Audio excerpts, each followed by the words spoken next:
I didn't laugh. I got upgrade.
What's wrong with her?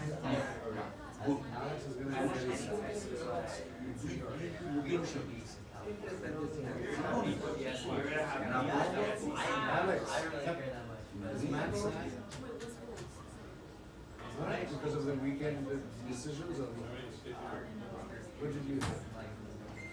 Can you tell me?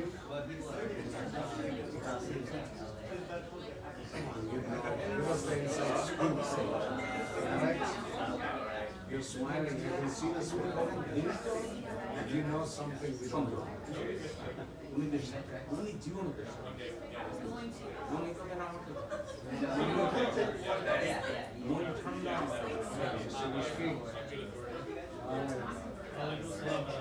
going on? I have to bring some more Pakistanis. You guys are becoming very too many. I have to bring some Pakistanis.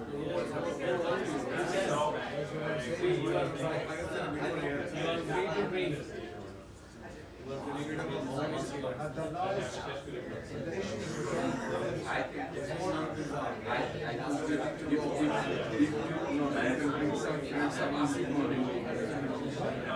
you can bring some friends of us money.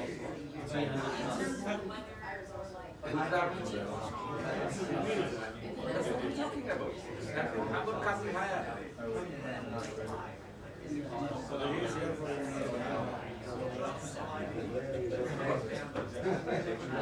Well, when Imran Khan becomes the Prime Minister of Pakistan, I'm going to claim my citizenship because I'm born here. I born in Mina Hospital. Well, my father was there in 1960.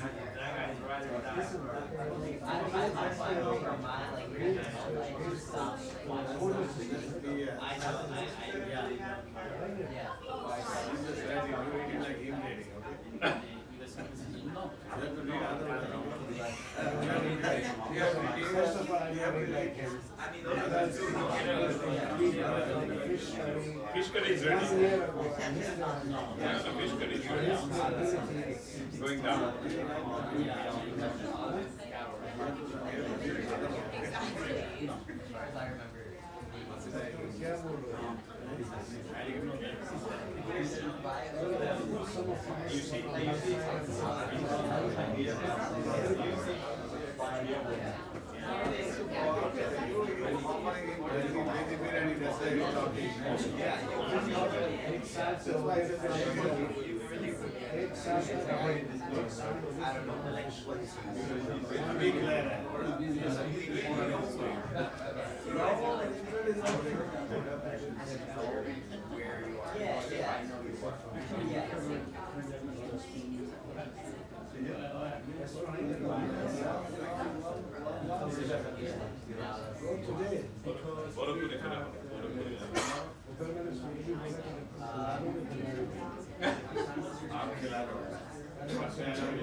I asked him, and he said, okay, I'm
Hello. Good morning.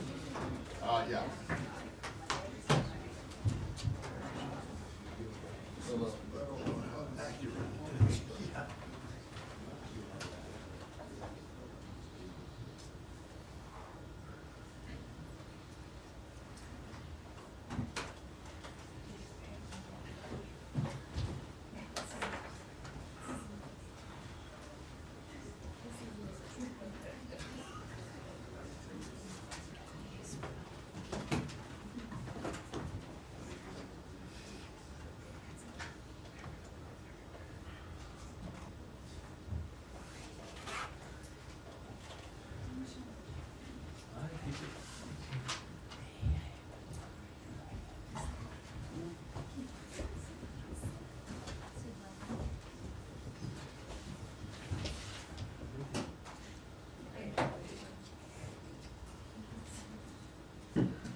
Good afternoon, everyone. If I can pull it up here, I have some brief opening comments. Well, briefish, I should say. On Wednesday, Secretary Blinken will depart for his 18th trip as Secretary to the Indo-Pacific region, traveling to Vietnam, Laos, Japan, the Philippines, Singapore, and Mongolia. From day one, this administration has made deepening our engagement with Indo-Pacific partners a top priority. And on this trip, the Secretary will continue to advance our vision of a free, open, and prosperous region. In Hanoi, Secretary Blinken will attend the funeral of General Secretary Nguyen Phu Chom and offer condolences to the people of Vietnam. He will further underscore the strength of the comprehensive strategic partnership with his government counterparts. In Vientiane, Secretary Blinken will participate in ASEAN-related foreign ministers' meetings, including co-chairing the ASEAN-US and Mekong-US Partnership Foreign Ministers' meetings. The Secretary will emphasize our steadfast support for ASEAN centrality and the ASEAN outlook on the Indo-Pacific. He will also discuss topics including enhancing our economic cooperation, combating the climate crisis, and addressing the ongoing crisis in Burma. In Tokyo, Secretary Blinken and Secretary of Defense Lloyd Austin will join their Japanese counterparts to build on the success of Prime Minister Kishida's historic official visit to Washington in April by participating in a foreign and defense ministerial dialogue to reaffirm the critical importance of the U.S.-Japan alliance. They will also continue to build on the momentum of the U.S.-Japan, Republic of Korea, and U.S.-Japan-Philippines trilateral cooperation. The officials will later hold an extended deterrence ministerial meeting during which they will discuss bilateral cooperation to further strengthen U.S. extended deterrence, bolstered by Japan's defense capabilities. Finally, in Tokyo, Secretary Blinken will join his Australian, Indian, and Japanese counterparts for a Quad foreign ministers meeting, during which the officials will discuss how our four nations can continue to deliver concrete benefits for the Indo-Pacific region. In Manila, Secretary Blinken and Secretary Austin will meet with their Philippine counterparts for a 2+2 ministerial dialogue. They will reaffirm our nation's shared vision of a free and open Indo-Pacific region and support for adherence to international law in maritime domains. They will discuss ways to deepen coordination on shared challenges, including in the South China Sea, while also advancing our critically important bilateral economic agenda. In Singapore, Secretary Blinken will meet with senior Singapore officials to review the growth of our cooperation on security, economic, climate, and technology objectives. The Secretary will also co-chair the second round of the U.S.-Singapore Critical and Emerging Technologies Dialogue, where the two sides will discuss how to reduce barriers to innovation and increase collaboration while also protecting national security. Finally, in Mongolia, the Secretary will meet Foreign Minister Batsitseg to continue the momentum from the first ever U.S.-Mongolia Comprehensive Strategic Dialogue, which the Secretary and Deputy Secretary will host in Washington tomorrow. The two will hold in-depth discussions on our country's growing relationship, as demonstrated by ongoing initiatives to bolster our people-to-people ties through professional and educational exchanges, English language programs, and establishing direct flights between our two countries. We will have more to share in the coming days as the trip proceeds, and look forward to making further meetings and events public as we move along. With that, Matt. Okay. Thanks, Matt. So just broadly on the trip, and I think in fact, I'm sure I know the answer to this, but I'm going to ask it anyway just to get you on. Was there any consideration after yesterday at, say, 1:45 p.m. of the Secretary pulling this down?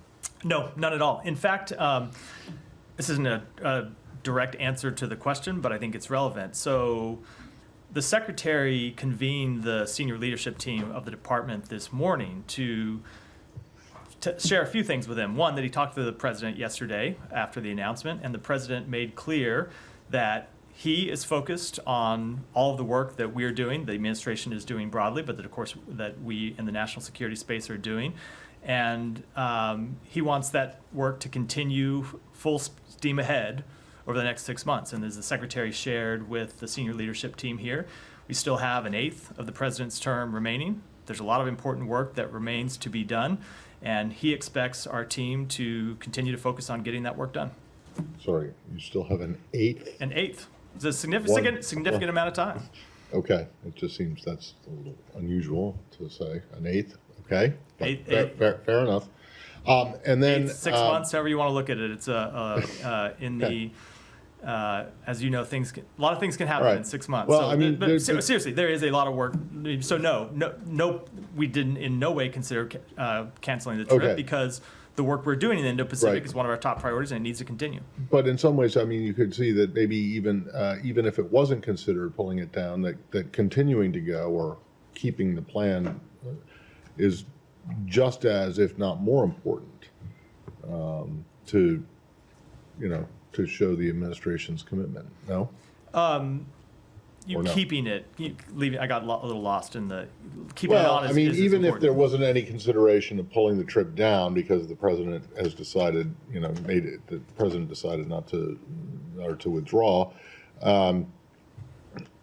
I suppose there are those, and maybe I'm wrong, but who could say that it's important for the Secretary to go anyway, just to show that, kind of continuity. Yeah, I'm sure people could make that argument. I would say from our perspective, we don't really connect it to a campaign decision. We connect it to the fact that the president was elected to a 4-year term. We have a number of work left to do in the remainder of that term, and we're going to be laser focused on getting that work done. All right, and then I asked this question earlier today, but I do want to know, I mean, on Friday in Aspen, the Secretary said that he'd be planning to see the Chinese foreign minister in Laos. Is that actually going to be, a formal meeting, or is it just like he's going to pass him in the hallway or see him across the table at dinner or something? So I don't have any meetings to announce today with respect to either Wang Yi or any other officials we may see on the sidelines of the any of these meetings. But as you know, when we have been in the same place as the Chinese foreign minister on other trips, we have found occasion to sit down with him in one respect or the other, and I would certainly expect that to be the case here. Okay. Well, you have also found occasion on some other trips, certainly not all or many, to sit down with the Russian foreign minister. Do you expect something like that to happen? I do not. Okay. Do Thank not. you. Can I just follow Yeah. up? Was there any guidance that went out to posts about how to discuss what happened yesterday in Aldak or anything? No Aldak has gone out as of yet. We may end up sending some guidance along the lines of what the secretary communicated to the senior leadership today. I don't know if we'll make that decision or not, but we do think it is important that everyone in the department hear loud and clear that the work that we have been engaged in over the course of the past 3.5 years remains a high priority, and that everyone should remain focused on getting that work done. And then can I switch to the Middle East? Do you Yeah. have any updates on the discussions around a hostage deal? Netanyahu said he would send negotiators later this week to continue negotiations. Will Bill Burns be there? What can you tell us about where things stand? So I won't make any announcements with respect to the leader of another agency. Follow my typical practice here. But we continue to work on it. You heard the secretary speak to this in Aspen on Friday, where he said that in his estimation we are inside the 10-yard line, but that of course doesn't mean that we'll ultimately be successful, but that if you look at how far we've come, we have significantly narrowed the disagreements between the parties and have a few remaining issues that need to be resolved. Now, since Friday, they're not yet resolved. We continue discussions with the other mediators and with the government of Israel to try to reach resolution, but we don't have that yet, and I don't have any kind of forecast about when we might come to. So you don't anticipate this could be done by the time the Israeli Prime Minister addresses Congress on Wednesday? I'm not going to put. I thought you were going to say when he arrives, and I was looking at the clock because I think he arrives pretty soon, like in the next few hours. I don't want to put any kind of timetable on it at all. And It's just very difficult to predict. will Blinken have any engagements with Netanyahu while he's here? I would expect that he would attend the meeting with the president, but that meeting's not yet been formally announced. So. And will he meet with the hostage families who are in town? Will the secretary? Yeah. I don't have any meetings to announce today, but as you know, he has met a number of times with the families of hostages, both on our trips to Israel and here at home. And he's met with them 10 times, more than 10 times. So it has been a consistent priority of his to meet with hostage families and let them know all that we're trying to do to bring their relatives home. But I don't have any announcements to make about meetings this week. Yeah. Thanks, Matt. With the Houthi attack on Tel Aviv on Friday, our video verification team did what they do best, and they determined that the UAV exploded about 200 meters away from the U.S. Embassy branch in Tel Aviv. Has there been any discussion with the Israelis or any conclusion as to whether the U.S. Embassy branch was indeed a target of the Houthis? We do not know at this time, at least, what the actual target was, which is not to say we have any information to suggest that our embassy branch was the target. We just don't have any actual information about what the exact target was. The Israelis, I think, as they've publicly announced, have said they identified the drone as being an Iranian drone launched from Yemen. The Houthis, of course, claimed responsibility for it. We are in close contact with the Israelis as they fully investigate the source of the explosion and its intended target, but don't yet have any definitive information about that second question. And given the proximity, do you expect, or has there been any change in security posture at that branch or any of the others? There hasn't been, as you are, I think, are probably aware. Since October 7th, there have been a number of attacks on Israel writ large and on Tel Aviv. There was a while when Tel Aviv was coming under daily attack from rockets from Gaza, and we, since that time, have been always very closely monitoring the security situation. We have well-established protocols at our embassy and our embassy branch office for dealing with threats.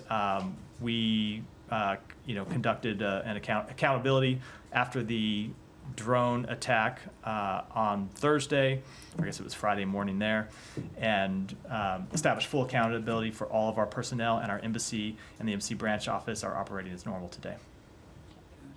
Yeah, so Thank you. Just to be clear, you're not expecting the the Israeli Prime Minister to come to this building for any meeting. Are you? No. You don't? No. Okay.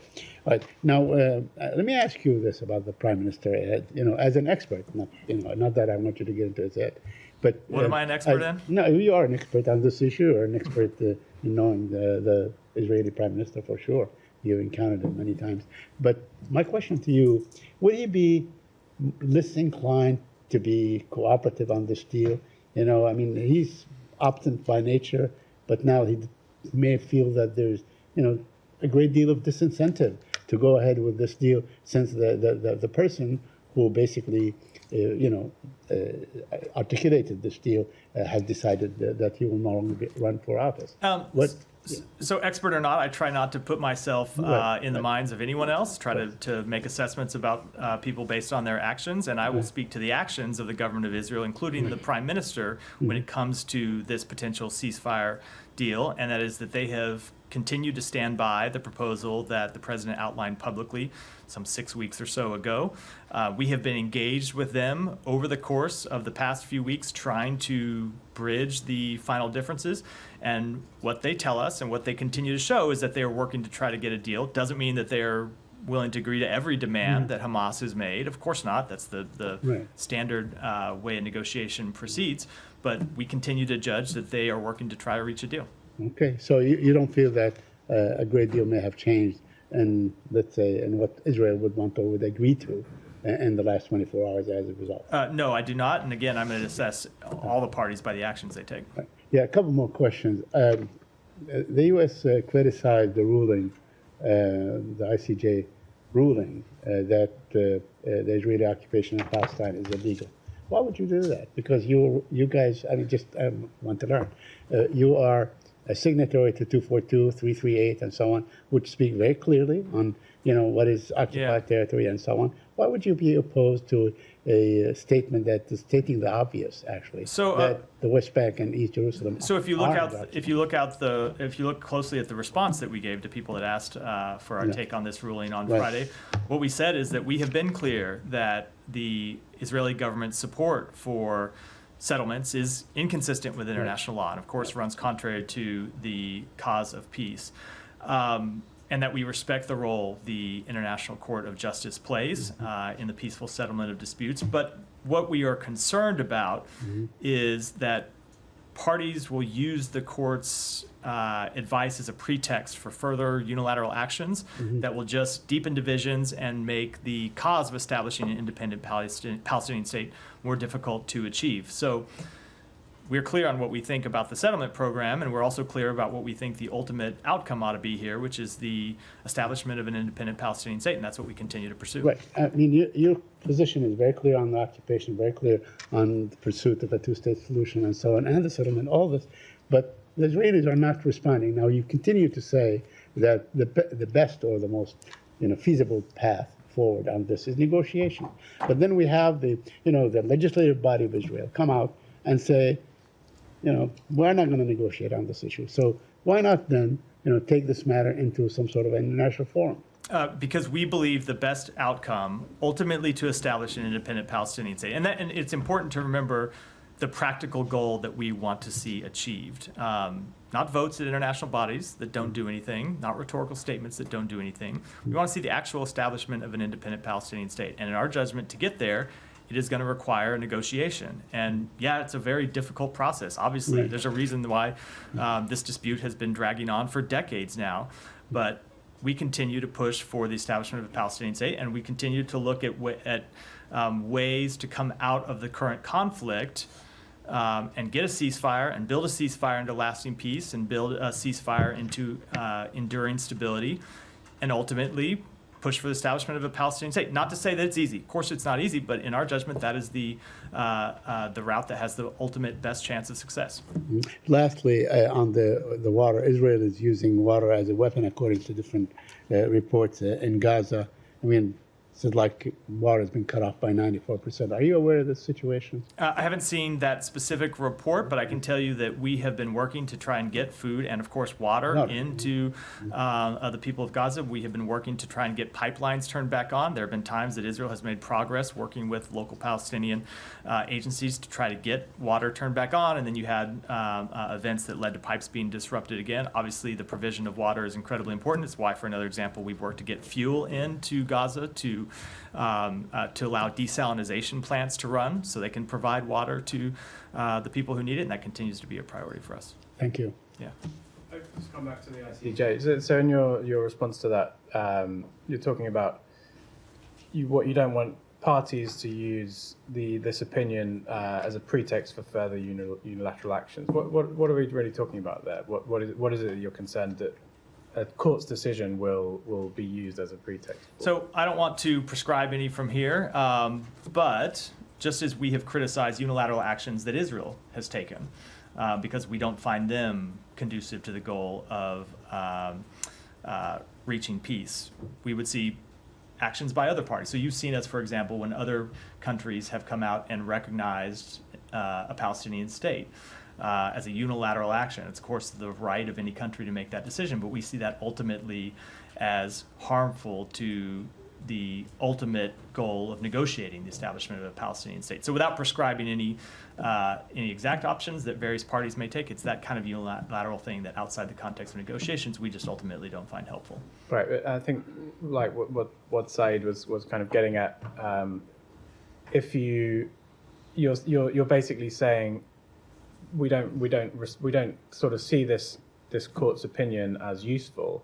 But that's not really what courts are for, right? They're not there as bodies to make useful political interventions in issues. This is an issue where you say you support international law, but in international law, the concept of international law means that there are courts that can rule on these kind of things, right? And now we've got the ICC and the ICJ have both taken actions regarding Israel in the last few months, and in both cases you've sort of pretty strongly spoken out about those courts interventions. So, how can you say that you support international law whenever the bodies of international law act, you denounce it? So, various parties or observers to international fora or courts here can both respect a court system and disagree with rulings that courts make. You see that all the time, just thinking about domestically here at home, where an administration can respect the work that the courts do, but disagree with an individual that ruling that comes down, be concerned about the practical implications of a decision that a court makes, plan to an appeal. It is, I think, keeping in practice with the way people respond to court decisions all around the world. And it's the case here, where we can respect the role that the courts play, but also be concerned with the implications of decisions that they make. And when we have those concerns, I think it's incumbent upon us to give voice to them. But by doing that, you're signaling to your ally Israel that it doesn't need to follow those rulings. Yeah, so this was an advisory ruling, first of all, but I think what it signals is that when we have concerns, we're going to speak to them publicly. A couple of topics. On also Mashaba, we learned today that last week Russian court rushed through her conviction in a secret trial. They sentenced her 6.5 years to prison. Any comment on that? So we remain focused on the case of Alsu Kurmasheva. She's a dedicated journalist who is being targeted by Russian authorities for her uncompromising commitment to speaking the truth and her principled reporting. Journalism is not a crime, as you have heard us say on a number of occasions, and we continue to make very clear that she should be released.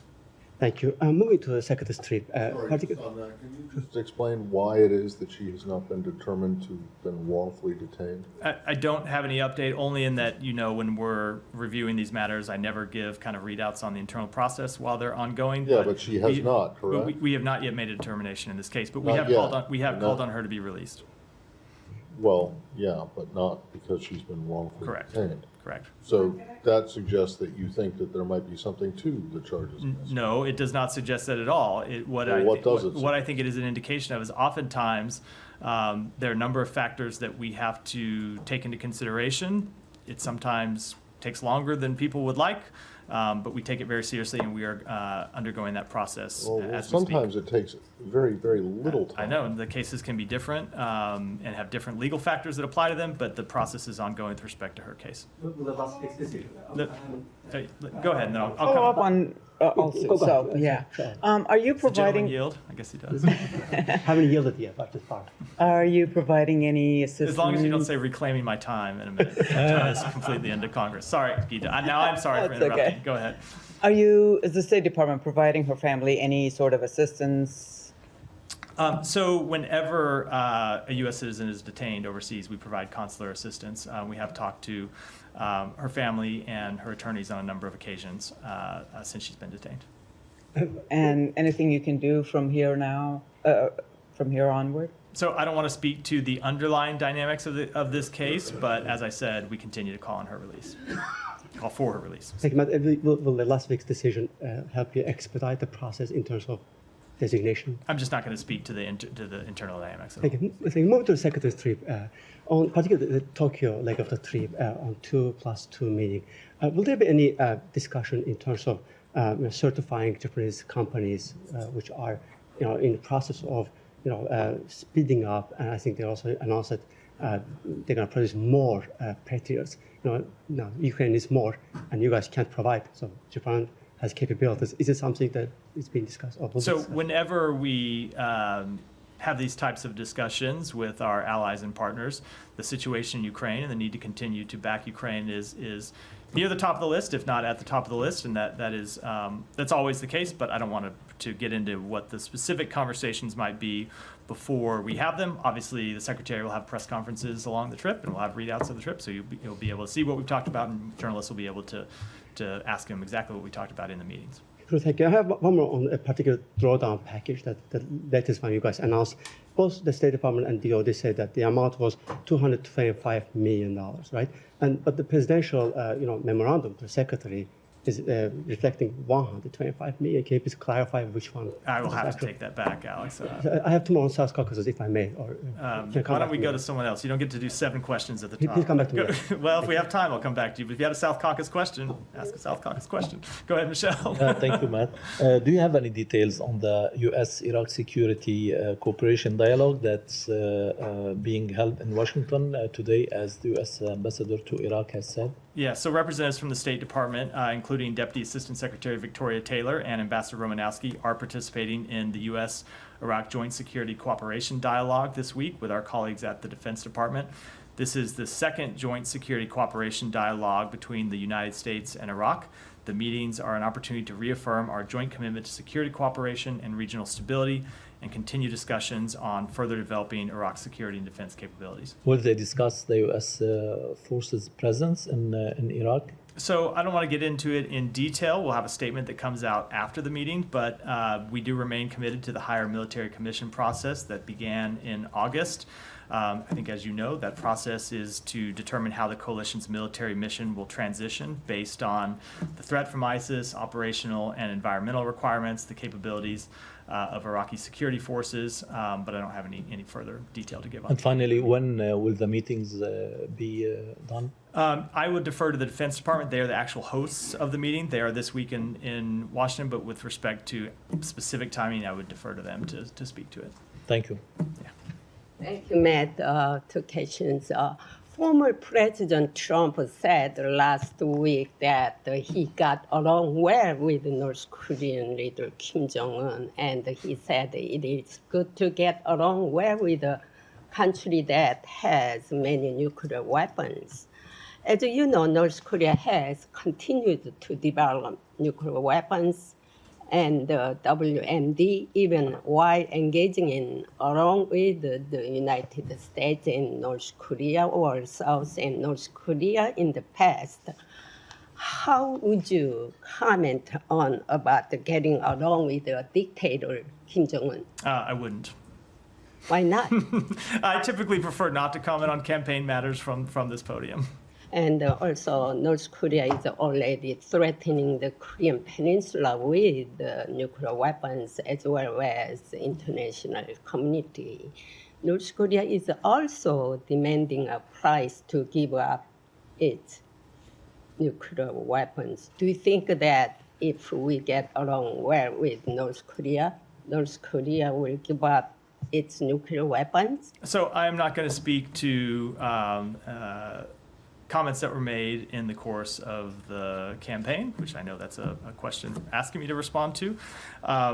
But I will repeat, as I've said before, we have made clear on a number of occasions that we prefer diplomacy to deal with this situation, and the North Koreans have shown that they are not in any way interested in that. Thank you. Can I follow up on the senior leadership meeting this morning?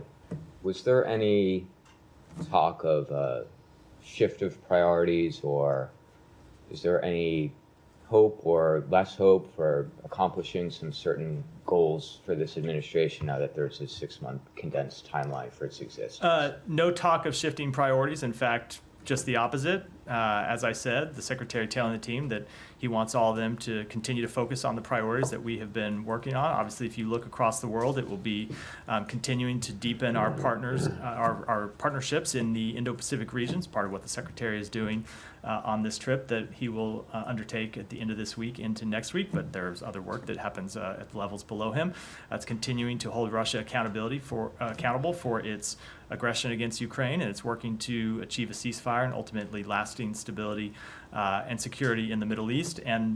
But those obviously aren't the only things. You look across every bureau of this department, they have things that they're working on, and the secretary's mission is keep focused, keep at it, and work as hard as possible to run through the tape. Go ahead. Thank you, Matt. Massive killings going on in Bangladesh, as you know. Bangladesh security forces given shot on sight, and nobody knows the death toll. Internet shutdowns for 50 days today, and its death toll crosses hundreds, and government is using their Supreme Court, Supreme Court, to control the voices of the students. So it's just, an unthinkable situation. And I saw the many members of the Congress, human rights organization, asking to and expressing their solidarity with the student movement. Nobel laureate Professor Muhammad Yunus urged the world leaders, including US and United Nations, to act promptly to rescue the Bangladeshi people and the democratic rights. So what is your comment on this? So we are closely following developments in Bangladesh. We continue to call for calm and de-escalation. We condemn all recent acts of violence in Bangladesh and reiterate our unwavering support for peaceful assembly.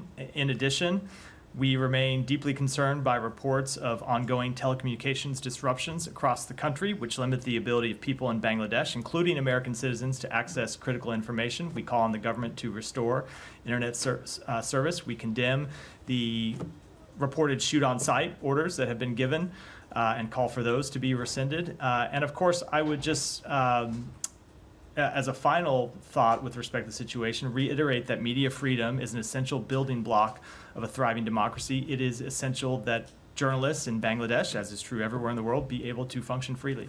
One thing is around no interruptions, just around, one at a time. The Bangladeshi people are protesting everywhere in the world, in front of the State Department, White House, Times Square. But the UAE, when they are protesting in the Dubai, some places in UAE, they sentenced 57 Bangladeshi for 11 years. Why they are protesting against their own government. So what is your comment? And finally, do you rely on Bangladesh regime as you are calling and urging they will entertain your call and urge, As we see in last 15 years, Bangladesh is run by authoritarian regime, and they are trying to keep their power by any means using the security forces. So with respect to the first question, I wasn't aware of that report, so I'm reluctant to comment on it, as always the case when I don't have perfect information here. But when it comes to the government in Bangladesh, it's a government with which we've worked on a number of issues, but we also make clear when we have concerns, as I believe I just did. One follow-up. Go ahead. Thank you so much, Saim. I know that you will tell already that you told, but the widespread violent protest happened in Bangladesh recent days, and already Bangladesh Supreme Court on Sunday rolled back most of the controversial quotas on government jobs. That is, they now send back to the government that this quota system they should change, and they are taking this time. Maybe they're giving the ruling from government would be 93% of government job will be free for the without quota. But my question, already my colleague asked about that. I want your comment on that. I'll write it. In light of recent sentencing of 3 Bangladeshi to life imprisonment in United Arab Emirates, just they were protesting in what happening in Bangladesh. How does the State Department view the development in terms of human rights and diplomatic relation between the United Arab Emirates, Bangladesh, and the United States? Additionally, what step, if any, in the United State Department considering to address the broader issue of the treatment of foreign workers in the United Arab Emirates and Saudi Arabia? Well, let me just say, so I said 60 seconds ago, I wasn't aware of that specific report. I obviously didn't sneak out of the room and read about it between the time he asked his question, you asked yours. So I am still unaware of that specific report, so can't comment on it in any detail. One follow-up back. No, just let, and did you have another one? Yeah, just if you have a comment on the ruling of Bangladesh Supreme Court that no, because with respect to the underlying quota system and whether it goes forward, whether it's rescinded, that's an internal matter for Bangladesh to decide. Where we feel the need to speak out is on acts of violence, on the shutdown of the internet, and other things that impact fundamental human rights, human dignity, human freedoms. Thank you so much. Thank you. The current situation in Bangladesh, is the military is taking over the power now? What do you have comment on that? I think military is taking over. I just don't have an assessment on that. Go ahead. Matt, how are you? My name is Jacob Milton. I'm representing. I'm good. Thanks for asking. No one ever does that. Thank you. Most of your colleagues don't care about my underlying feelings up here. They're quite indifferent to them. In fact, we all do. I would not. Of course, the feeling is not mutual. I care about all of your we all underlying Matt, status. So far, about 1,000 people are being slaughtered, and another 1,000, 2,000 people become the victim of enforced disappearance by the government forces in Bangladesh. Also, there is a eyewitness news and my reporter in the border. There is infiltration of Indian forces and Humvees military vehicle inside Bangladesh, aiding Bangladesh police, RAV, and BGB in enforced killing and enforced disappearance, extrajudicial killing and enforced disappearance. Other than general awareness, other than general concern of America, does America has any plan to take the side of Bangladeshi people to protect them, protect their right? So, as I just said, we condemn all acts of violence, and we condemn acts of violence no matter who they are perpetrated by or perpetrated against. And so, of course, we stand with the Bangladeshi people.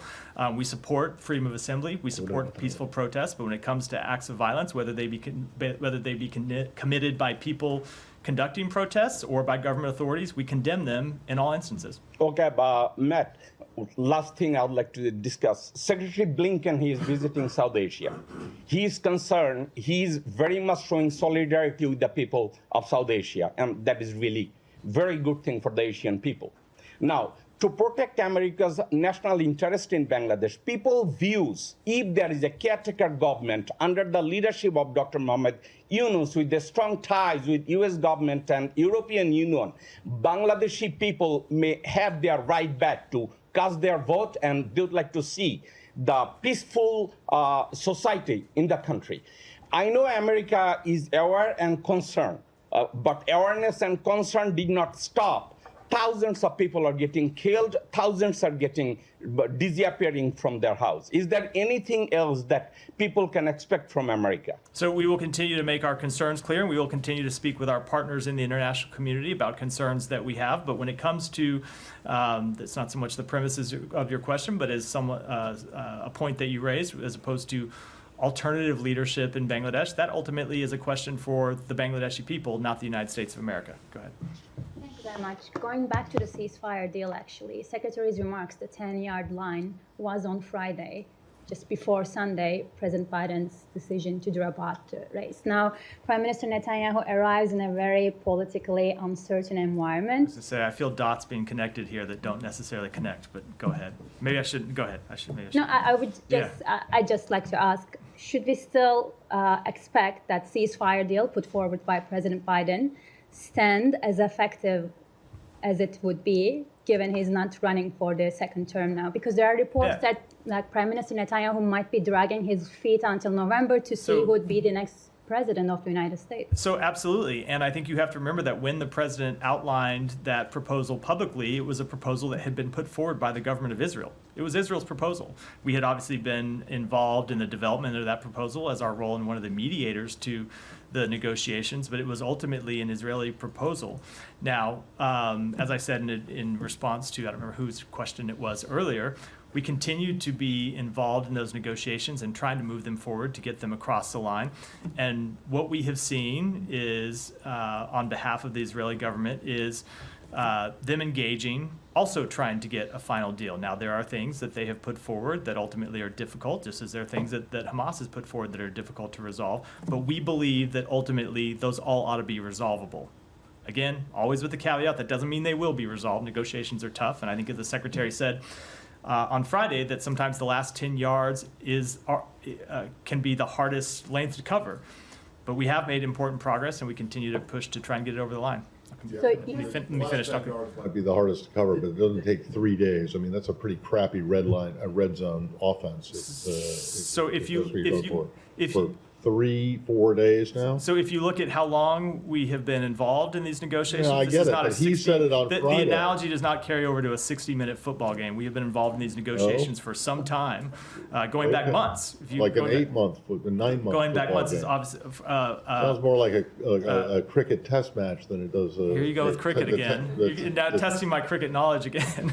Well, let's talk water polo then.